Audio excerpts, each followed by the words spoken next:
are going to witness some history right now, because we're going to be given an insight into the reason why we will be paying somewhere between 4 and 8 rand more a litre in our petrol next month. It's 20 rand now, could be 24 at least, could be 28. And that's because of what's going on in Iran. Now you sit back, you have a look at our government, who have decided that we are on the side of history that aligns with a regime where it had 2 people running it, and they are theologists for a lengthy period of time, where women are half people. And the population, when they did raise their voices, between 30 and 40,000 of the youth were slaughtered.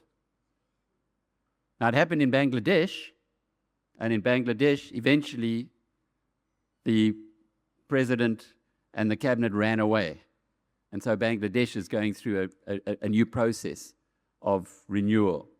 What happened in Bangladesh, it's far away, so we don't follow these things, was that the youngsters for 4 days went into the streets and revolted, if you like, against the government, very peacefully, as they do in that part of the world. And they were shot. And when they were shot, where they fell, someone came from behind and stood in front. And I'm not making this up. Muhammad Yunus, Nobel Peace Prize winner and the founder of Grameen Bank, told the story at the World Economic Forum last year, which I listened to very carefully.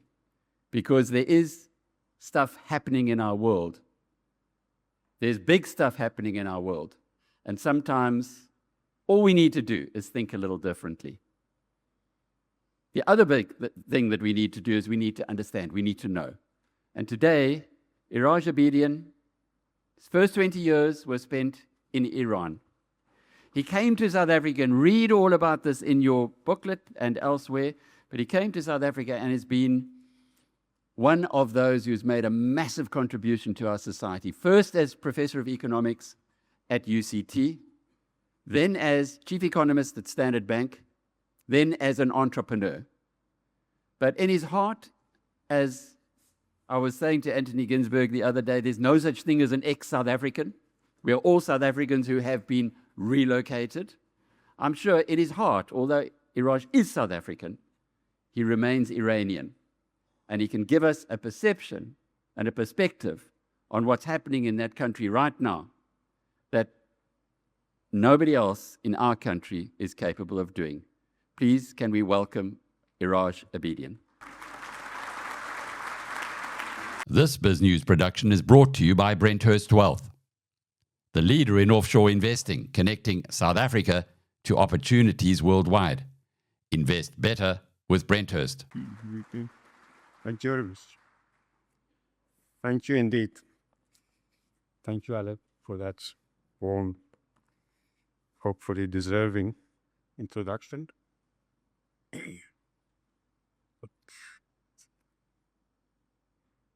I've titled my input today, Iran War, its context, possible outcomes, and consequences. Ladies and gentlemen, I thank you for this opportunity to share what I believe to be important background on the situation in Iran and reflect on its consequences for Iran, for the Middle East, and globally. To begin with, it's only appropriate for us to take a moment of paying homage in the form of a silent prayer for tens of millions of Iranian sisters and brothers, those brave souls who have raised up their arms with human integrity, determination to overcome evil, to protect their human rights, and their zeal for life. Their bravery, their human dignity, and their peaceful march towards regaining their future and their humanity are unprecedented, honorable, and praiseworthy. Let's take a moment of silence in their honor.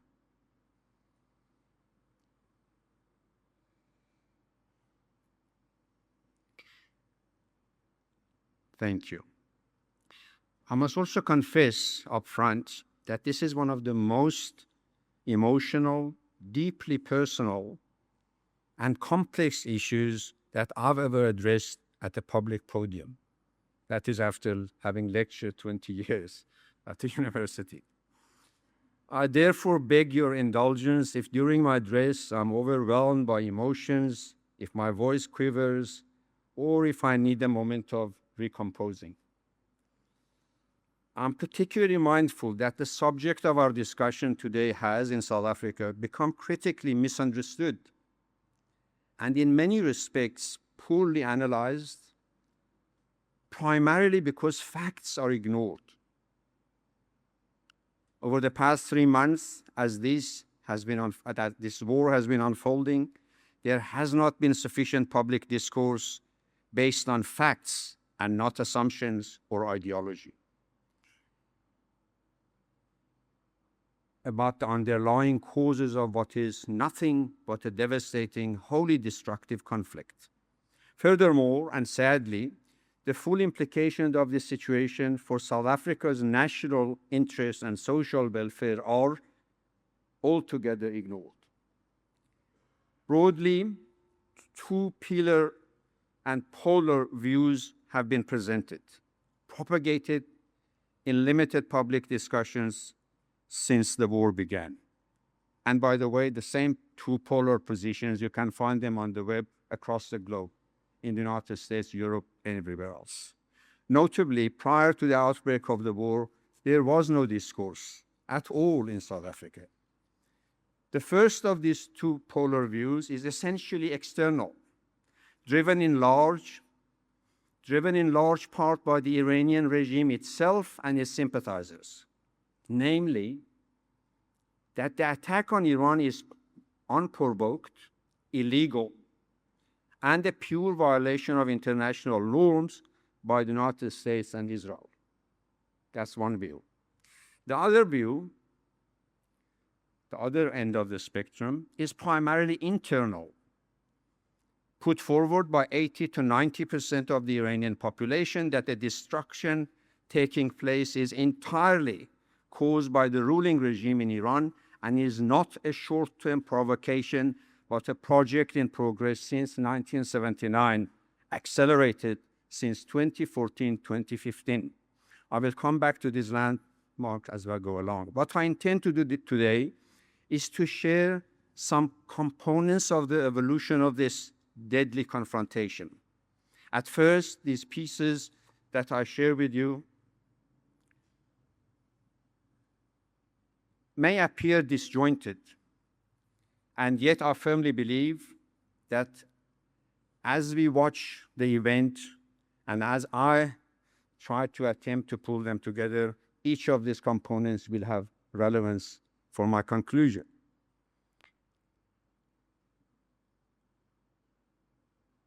As we speak, what is panning out in Iran is a blend of pain and horror, trauma and fear, and hope and anticipation.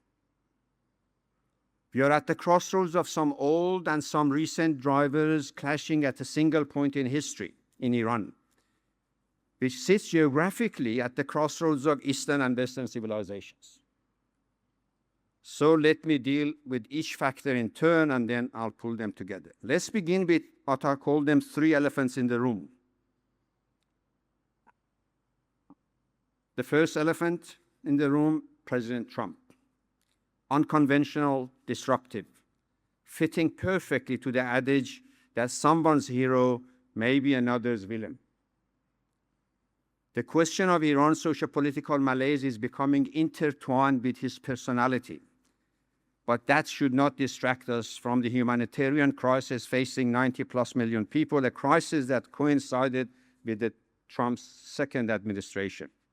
It's a fact of history that all presidents before Trump, at least ever since George Bush, that is George Bush's son, 95 to 2000, had full knowledge of the nature of the Iranian regime, and in some cases collaborated with it during their Iraqi-Syrian interventions. President Bush coined the term axis of evil, placing the Iranian regime at the focal point of this axis. Whilst both Republican and Democrat presidents expressed many concerns about the nature of the Iranian regime, yet none showed no determination or any determination to deal with the inherent and inevitable risks involved. More specifically, they failed to stand by the people of Iran. Despite the atrocities that they knew were being carried out, tortures and imprisonments that the Iranian nation was subjected to. Ironically, the EU governments were even worse, notwithstanding their so-called commitments to human rights and social liberties. President Obama opted to appease the regime by providing it with a plane load of cash, literally US dollars, delivered in Cyprus,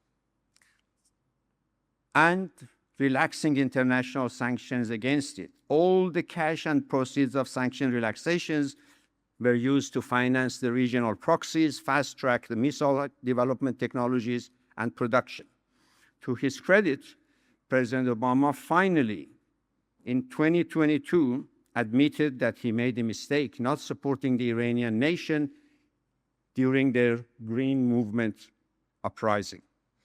Whatever I make reference or whatever statistics I provide, I've got reference here for those who want to have a copy of it.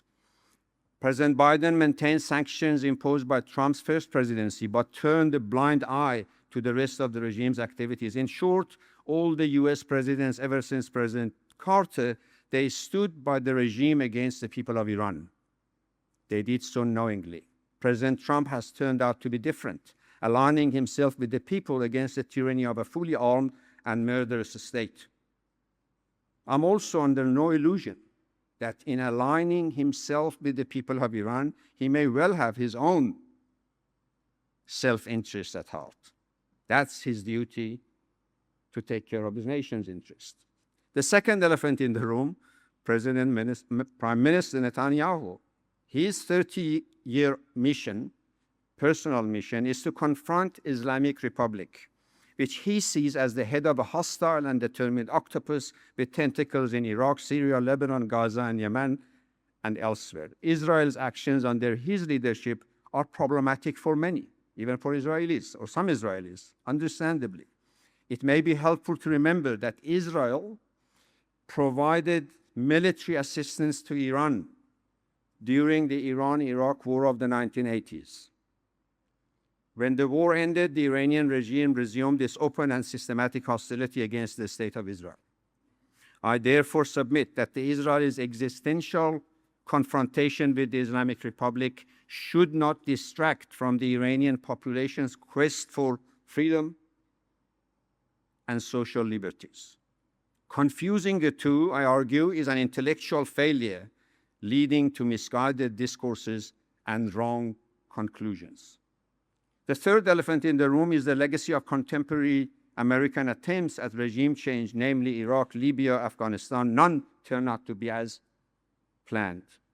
This evidence, or such evidence, is raised whenever the Iran conundrum is discussed, quite justifiably.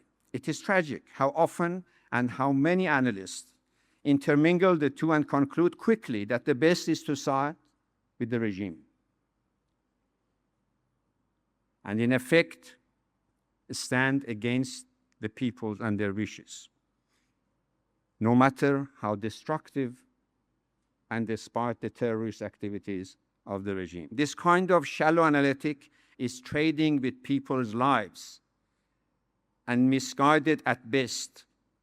This kind of reasoning and the the final conclusions make them a party, in my view, to the crimes by omission.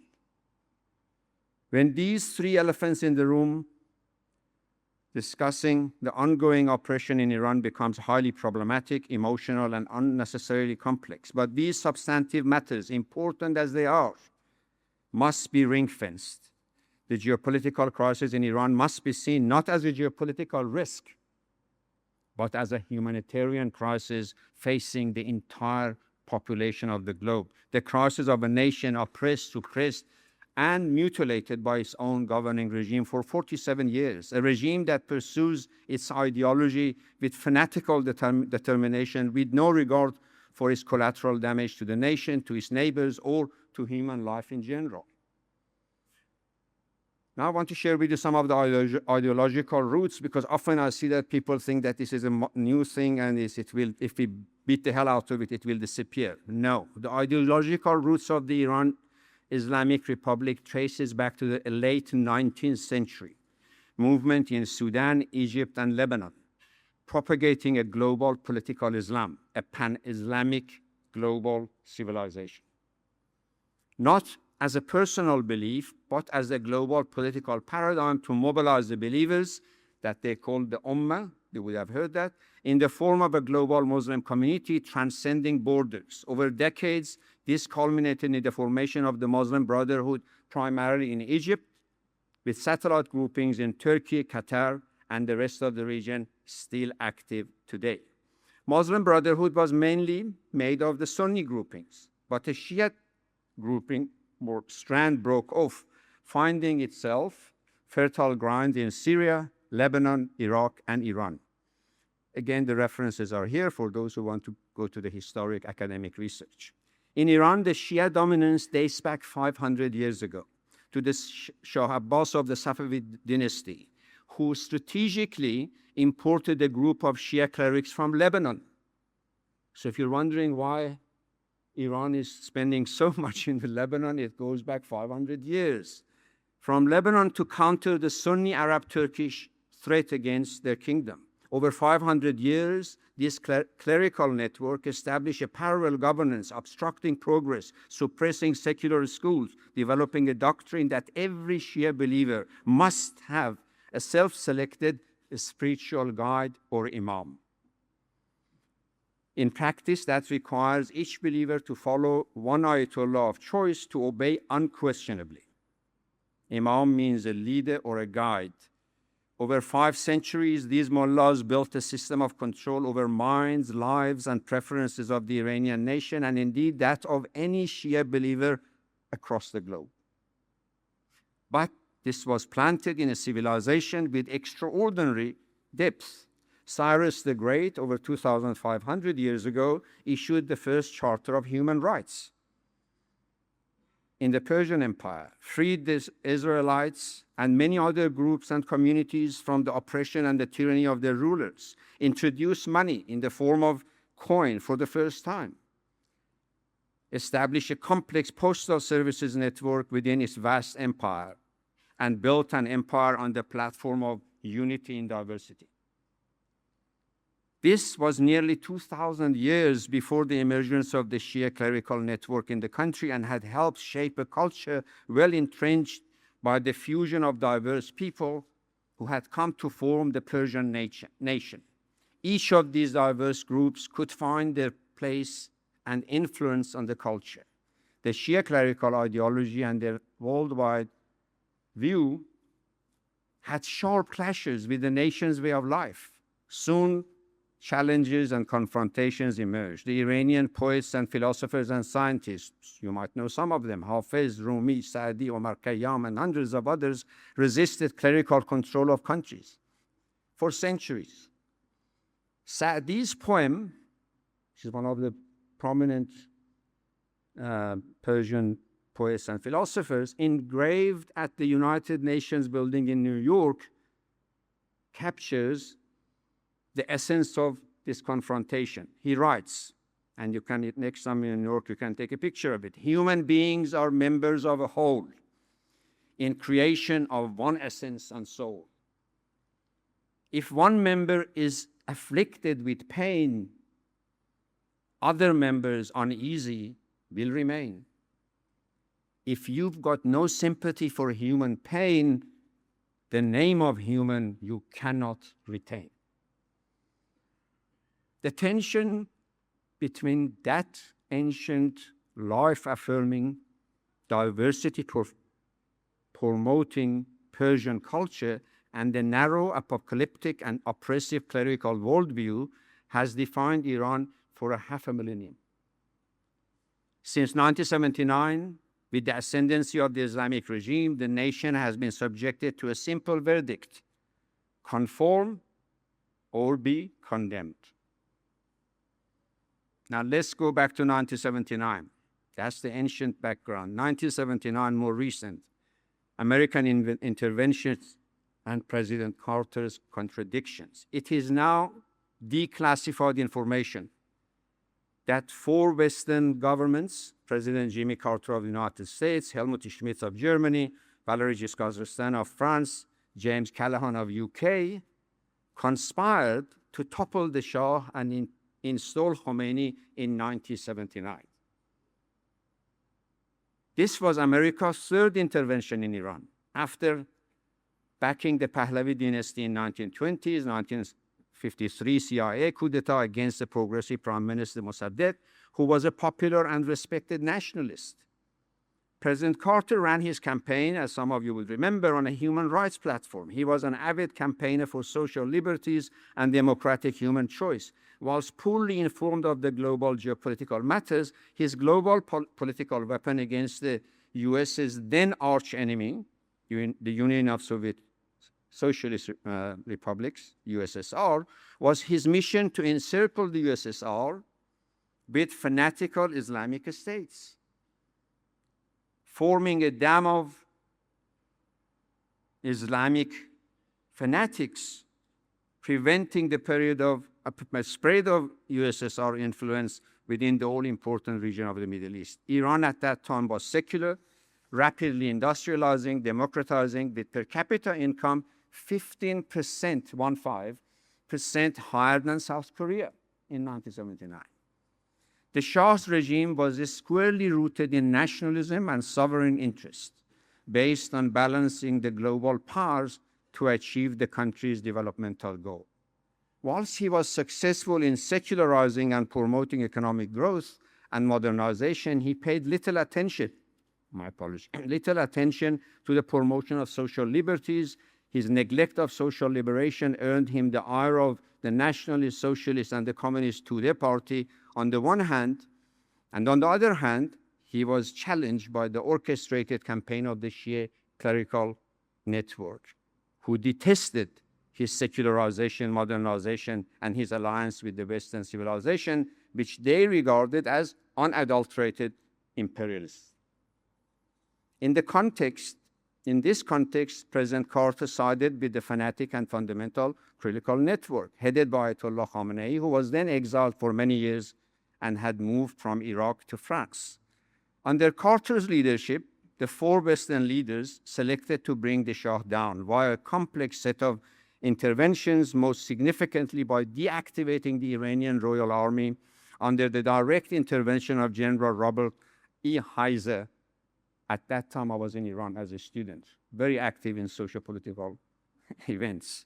By so doing, they launched a frontal attack on Iran's social progress and its ancient culture.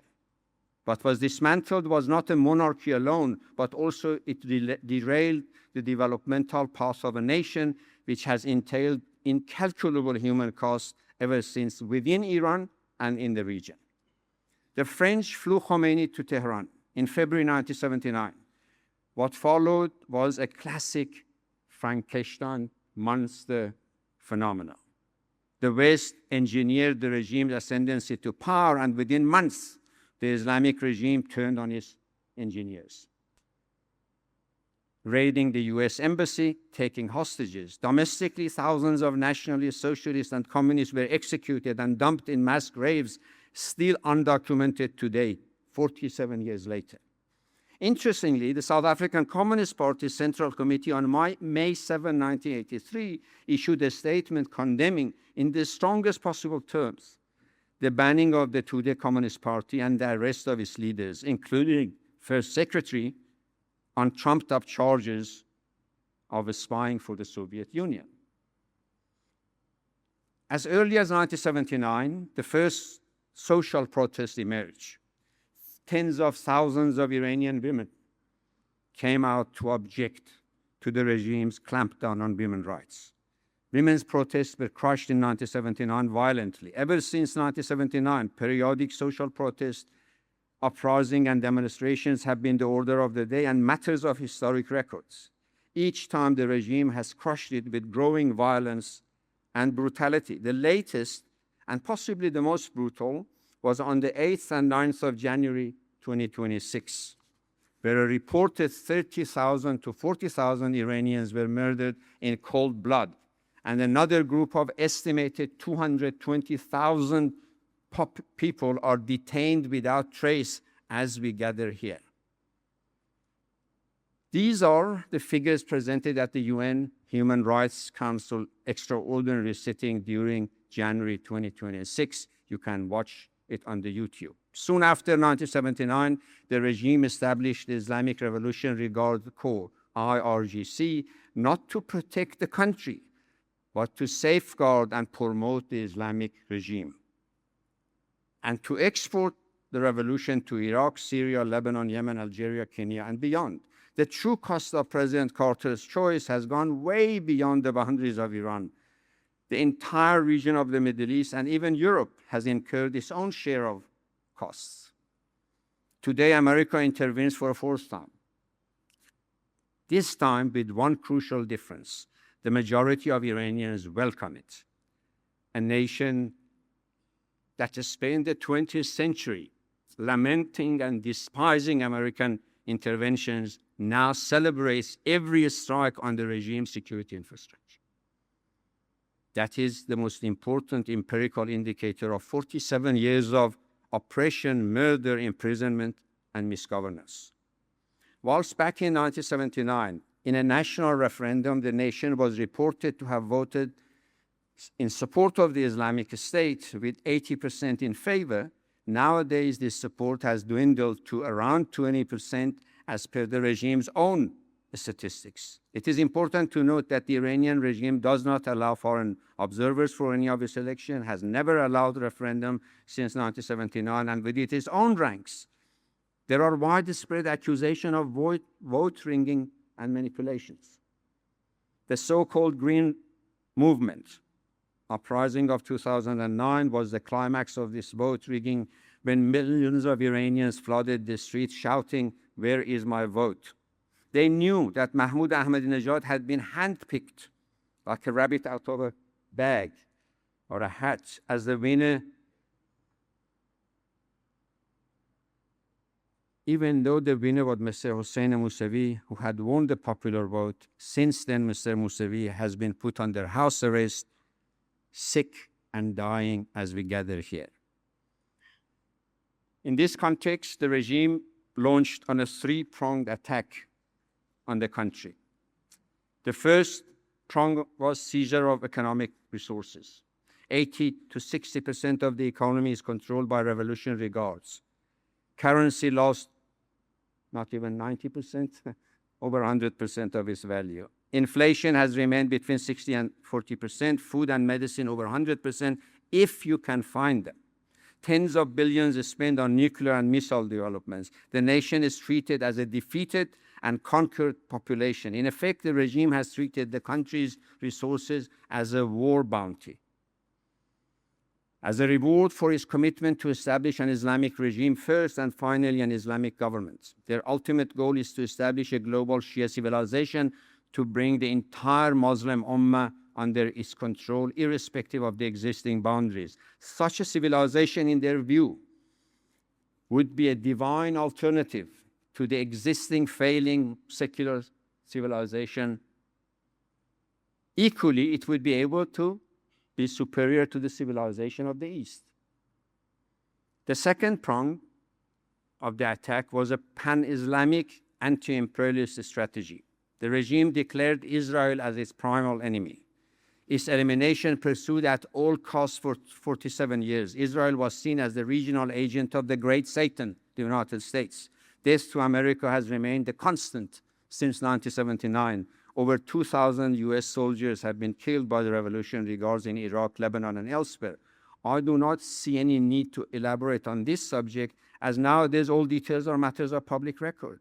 What I feel needs a clear emphasis is that this strategic policy choice and its dogged pursuit have dragged the Iranian nation and the country's resources for 47 years of implicit and explicit confrontation and war with the State of Israel and the Middle East regions. Both nations have paid heavily for this strategic policy pursuit. Other nations involved, such as Lebanon, Syria, and Iraq, too, have paid heavy social costs. To be specific, the primal cause of all these ruinous and tragic wars have been the ideological policy choices of the Islamic regime of Iran. The now assassinated Ali Khomeini, the so-called supreme leader, was the head player in this 47-year tragic, destructive, and apocalyptic odyssey. As we gather here, this odyssey is at play. Khomeini is dead, but his odyssey lives on with devastating consequences for the nation, the region, and the global community. The third-pronged attack was the Iranian culture. The regime's third and substantial attack was on the Persian way of life and its traditions. The cultural, artistic, social events and celebrations were actively suppressed and despised by the regime. All symbols of Persian culture were intentionally disregarded and disrespected. Some were even defaced. Not only music and arts were constrained, but most prominently, women were banned. Women were banned from singing, performing, attending sports, dressing as they wish. Women were reduced to half the legal status of a man by constitution. Yet a nation with 2,500 years of cultural depth refused to submit. Women in particular maintained their uncompromising struggle for their rights. Iran has 92 million population, 60-70% of them under the age of 30, connected with the global community thanks to technology, watching and being fully aware of the global developments and witnessing in their neighborhood, countries and nations advance, transform, and progress for the better. Yet, when they look around the nation, the country is going backwards, unstoppably.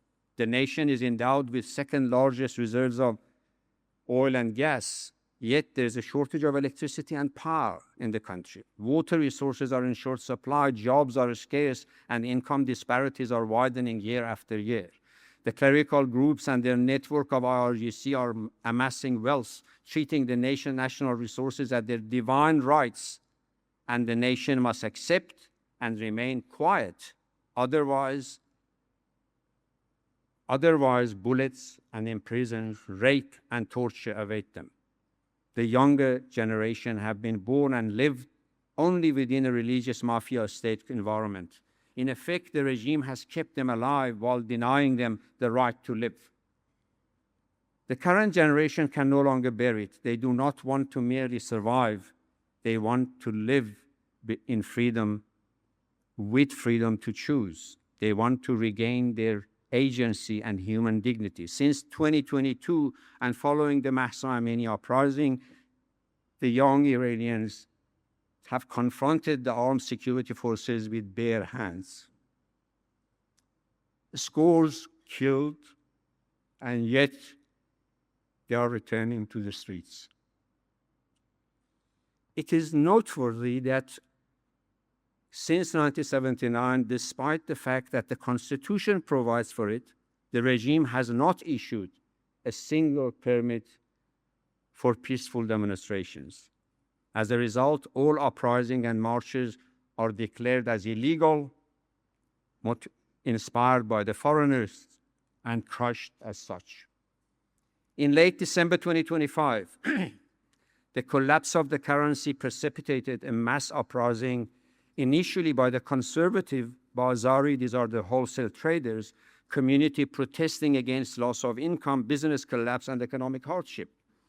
This protest rapidly transmuted into a nationwide revolution, spreading over 230 locations in big cities, small cities, and the villages right across the country. Millions were in the streets right across tribal and regional sections of the country. The regime's response: in under 48 hours, an estimated 32,000 killed, shot in the head, hospitals raided, the wounded executed, doctors and nurses threatened with imprisonment, a few even killed doctors and nurses, even a few killed for treating the wounded.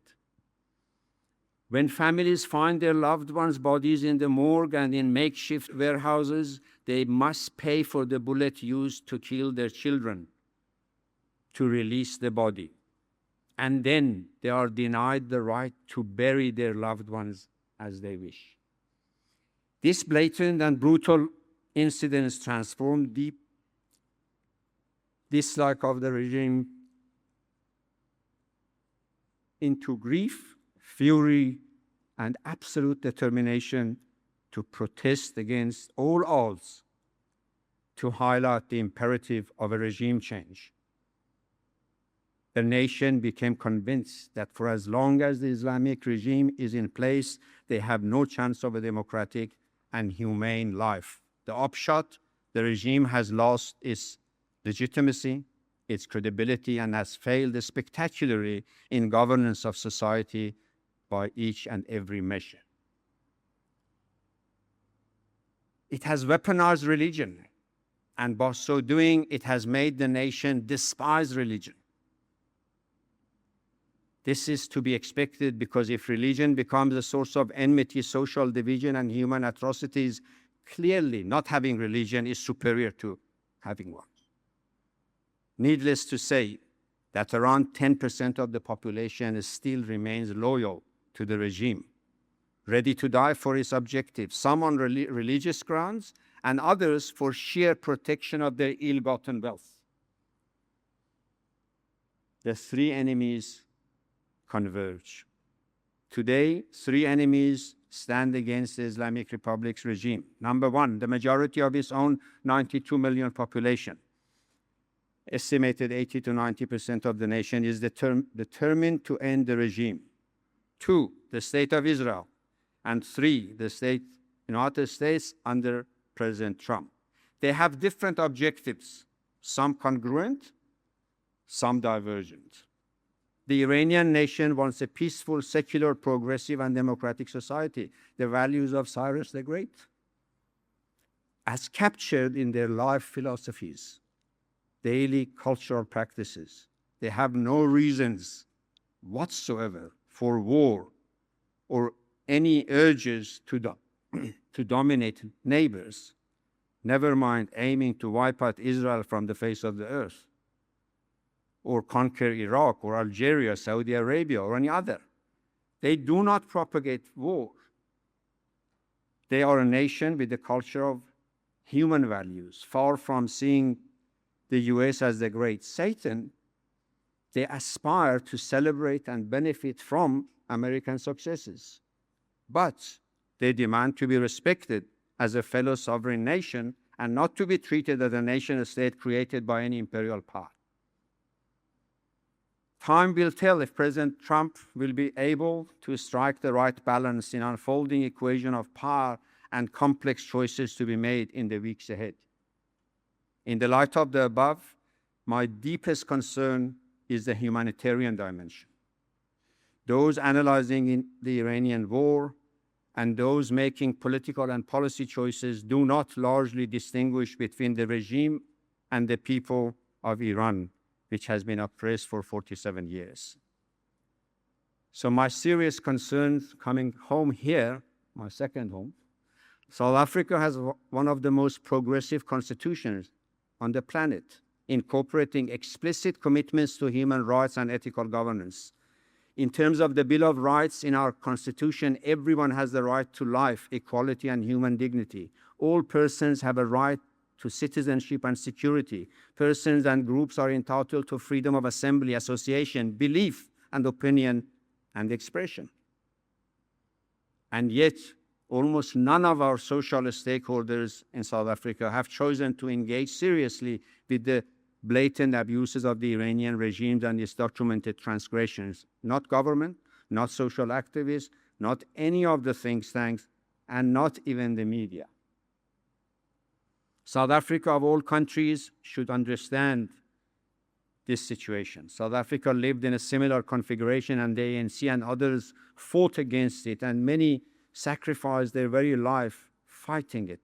For nearly 40 years, an illegitimate ruling apartheid regime terrorized the majority of the nation's people. The people of South Africa did not accept it. They rejected it. Many deeply hated it, and the world eventually stood with them. More troubling, our government has not merely remained silent. It has, in some cases, actively, and in other cases, passively aligned itself with the very regime I have described. In effect, instead of standing behind the people, the government has chosen to align itself with the policies and practices of regime in Iran. The South African government is repeating President Obama's error of judgment. I sincerely hope that, unlike President Obama, the South African government will not wait for 8 years, as Obama did, to discover its error of judgment and to confess to this mistake and cause considerable harm to the country's stature and remain party to the humanitarian consequences. Let me finish with some reflections on the economic consequences. Iran, in its own right, is a potential powerhouse of energy. Could be. That is oil and gas, petrochemicals, and all other derivatives industries. It is the largest country in the Middle East, with a geography about 10% larger than South Africa. Its global ranking stands as second in terms of the known gas reserves, third in terms of oil reserves. So the impact of the current war arises from three critical sources: access to or sanctions against its daily supply to the spot market. A stable situation post the prevailing war, if well managed, will have a considerable positive impact on the global energy markets. It's stating the obvious that if it stabilized, the country would offer opportunities for investment in sectors along the value chain for the next decade and beyond. Not only the energy sector, but the mining sector, industrial and water and power sectors will offer enormous investment opportunities alongside infrastructure. The second is geopolitical location further impacts on the energy market insofar as it has critical control over the Strait of Hormuz, where between 20 to 25% of daily oil supply is exported. Apart from the energy sector, the operations of the Iranian regime has considerable direct and complex impact on the global risk profile way beyond the Middle East. If the United States fails to remove the regime, going forward, the emboldened hardliners will understandably claim victory against the military superpower, raising the level of geopolitical risks sky high. They would demand the neighboring states to sever ties with the United States, close their military bases in the region. This will be the next frontier of geopolitical risk. The global economy, and that's my second last point, the global economy now is pushed into a new era of geopolitical risk paradigm with two broad possible outcomes. A, the 2026 war ends up in military success, but a political failure for the United States.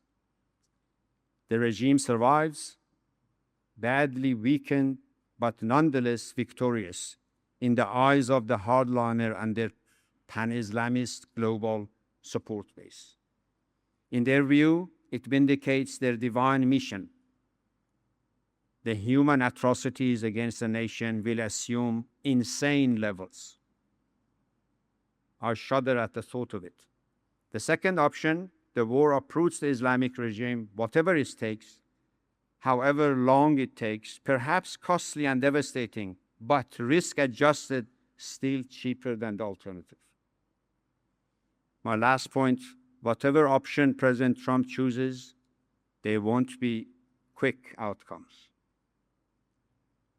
the contours of the future pathways will nonetheless become clear. I thank you.